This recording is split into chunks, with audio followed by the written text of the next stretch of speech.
সুপ্রসুদী আসসালামু আলাইকুম। ফেসবুক ব্যবহার করার ক্ষেত্রে অনেকেই ইংরেজিতে ফেসবুক সফটওয়্যারটি ব্যবহার করে থাকেন। আপনি চাইলেই কিন্তু আপনি আপনার ফেসবুক সফটওয়্যারটি বাংলায় রূপান্তরিত করে আপনি ফেসবুক ব্যবহার করতে পারবেন। এমন অসাধারণ সেটিংসটি আপনি কিভাবে করবেন আপনার মোবাইল ফোনের মাধ্যমে সেই প্রক্রিয়াটি দেখিয়ে দিচ্ছি। ইনফরমেটিভ ভিডিও পেতে ফলো করে সঙ্গে থাকুন, শেয়ার করে আপনার টাইমলাইনে রেখে দিতে পারেন, পরবর্তীতে কাজে আসতে পারে। ধন্যবাদ সবাইকে।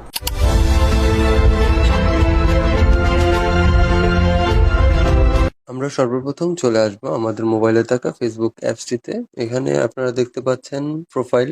আমরা প্রোফাইলে ক্লিক করব। প্রোফাইলে ক্লিক করে আমরা একটু স্ক্রল করে নিচে চলে আসব। এখানে দেখতে পাচ্ছেন সেটিং এন্ড প্রাইভেসি। আমরা এখানে সেটিং এন্ড প্রাইভেসিতে একটি ক্লিক করব। এখানে দেখতে পাচ্ছেন ল্যাঙ্গুয়েজ একটি অপশন, আমরা ল্যাঙ্গুয়েজে ক্লিক করব। এখানে অসংখ্য ভাষা অর্থাৎ বিভিন্ন ধরনের ভাষা আছে, বাংলা, আসামীয়, চাইনিজ, ফ্রান্সেস সহ পর্তুগালিজ অনেক ধরনের ভাষা। আপনি যে ভাষায় সেটিকে পড়তে চান, সেটি বাংলা হলে বাংলা, ইংরেজি হলে ইংরেজি বা অন্যান্য ভাষা যদি চান, এখান থেকে আপনারা কিন্তু জাস্ট ক্লিক করে আপনি আপনার ফেসবুকের ভাষাটিকে বাংলা অথবা অন্যান্য ভাষায় করে নিতে পারবেন। ধন্যবাদ সবাইকে।